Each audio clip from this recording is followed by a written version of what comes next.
FragPunk just got a huge Year 1 update roadmap and even a Season 2 preview. We'll check out all the details there, including a new dev Q&A. We had a patch from May 26th and May 29th, which includes a shop update and refresh. There's some additional announcements we'll go over and a whole bunch more. What's up, world? It's Utopia here, back in with another video. Today we're checking out all things FragPunk.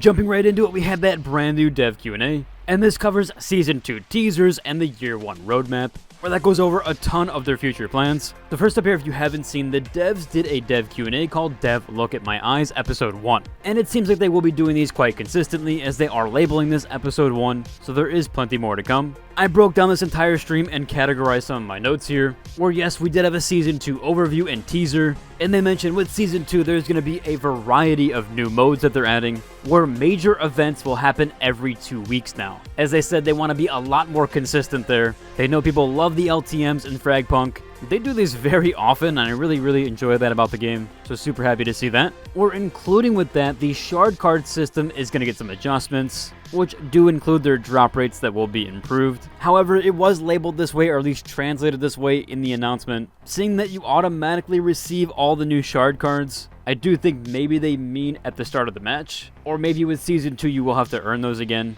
We'll have to wait and see. Here's quite a huge one. There was some major criticisms with the Season 1 Battle Pass, as well as even with Chapter 2. They do mention that the Season 2 version will get a major quality upgrade. There's going to be a ton of rewards in there for you to chase, and that it will be much higher quality than the previous season and the Chapter 2 one. Now, if you're an Outbreak fan like myself, I really do enjoy this mode. That's going to get a massive upgrade with Season 2, where you'll now be receiving Battle Pass experience in a future update. So nice quality of life change there. There's also some additional stuff with Outbreak. Go over that in a bit. And then last up with Season 2, you are getting a ranked reset and new rewards that are coming with Season 2. So don't worry, there's going to be some new chase items for you ranked players, and some new skins and rewards to tie into that. Now here they do go over some future plans. Some stuff with Season 2, we'll also mix that in here. This does cover the section with game modes and content. So first off here with the new June 6th update, we're going to be getting a no shard card clash mode that will go live. Again, that will be just pure gunplay. There's not going to be anything with these shard cards involved there. So akin to your CSGOs and Valorants. As I mentioned here, Outbreak is getting quite the substantial upgrade. It's going to be getting a brand new map and 2 new parasite types. Should be available with Season 2. Now, after popular feedback, the Blitz Bullet will be returning more frequently. The devs do want to work on further improvements if they ever do make it a permanent mode. However, before then, they do want to work on further improvements, and they promise to bring it back more frequently. There was a teaser here for the new Constellation skin, which is going to be a wind-themed ultimate skin, as well as a sci-fi weapon set also launching during Season 2. They did mention here that you can hang on to your currency for the Constellations. The Ultra Pop Cans, those can be used on the new Season 2 Constellation. Moving on here, we're getting a massive quality of life update for the testing servers and practice range. And yes, they are launching a testing server or a PTR for future seasons. They do mention the signups for that will be opening up very soon. So you might get to test Season 2 early,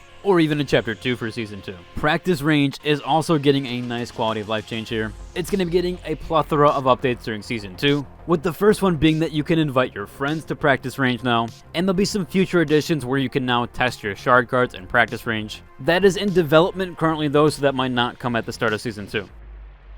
Of course, with Season 2, there's new cosmetics and skins. As I mentioned previously, Ultra Cans and currency will be universal for new constellations, so you feel free to hang on to all of that stuff. There was some criticisms with Pathogen getting a lot of the skins, so now they're bringing some for Corona, Jaguar, and Dex. Those will be releasing near the end of Season 2. Which, speaking of which, Nitro is getting a summer skin here very soon for the summer holiday. There's also one last thing here with the Violet Violent skin bug, which essentially had an elimination effect that seemed like it was stealth nerfed. However, that was a bug and it has now been reverted and fixed. Speaking of Constellation, there is a ton of system improvements there. They mentioned those are in progress and the devs plan to continue refining that system. Where we also have an additional system improvement here that goes for the annual membership. They did mention there is a 21% discount for annual memberships, however, you will also get more rewards now. Those are currently in the works. To our last category and section here, we have events and collaborations. A ton of people have been asking about this. Are they going to be ever doing collaborations? Well, first off here, for the events, they are going to bring back the rebate event that went with launch. That may happen during the holidays or the anniversary, so there'll be some additional goodies there and some shop currency. Now for the collaboration, they did mention that first event is going to be happening in October. They gave a bit of a teaser here. It is for the Chinese zodiac, the snake, so we'll have to see how that plays onto things. And they do mention there's going to be a ton of future collaborations as well. So really cool there. Again, basically a year one roadmap. A lot of these improvements will be coming with Season 2 and the future. And I hope to see more dev episodes like this, and I'll break them down to you as they come out. That leads us over to the current updates. Covering those back, May 26th actually did have a patch note here. They removed the shard card slow bullets from the card pool. That one had a ton of feedback, so hopefully they rework that and bring that back in. May 29th also had an update.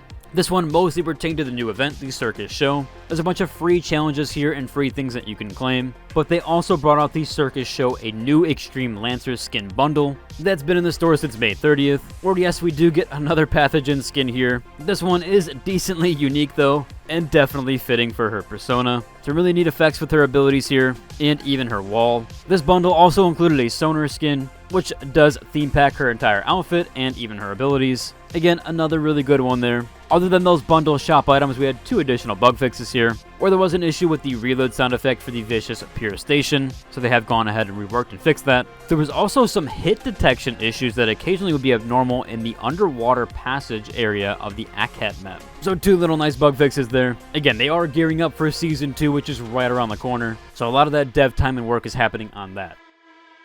We actually did have one more official announcement here, and that's an update on my previous video. They mentioned here that the Microsoft Desktop channel package has now been successfully restored to normal services. Again, I do believe this is the Microsoft Store. Essentially, if you were linked through there, it seemed like your progress was lost, or at least reset. However, they did keep all of that, where you can now inherit your account data and game progress from that channel. So if you want to link it to Steam or even Xbox, you can do so, and all of your progress should be kept together on that. So pretty cool there, and a nice update if you did want to link those. Moving on here, as I mentioned, we did get a new banned list. This was from May 19th to the 25th, where they have gone ahead and banned 169 accounts. Again, I always appreciate that they post these, and it's so good they post these once a week. That speed is incredible there, and I'm really happy they continue to do so. They did mention during the dev Q&A, and I didn't really talk about this in my notes, that they would continue optimizing the anti-cheat. Just a cool fact there, they even have insiders looking at some of these cheat softwares. As we've seen in some of my previous videos, they've gone ahead and taken those down.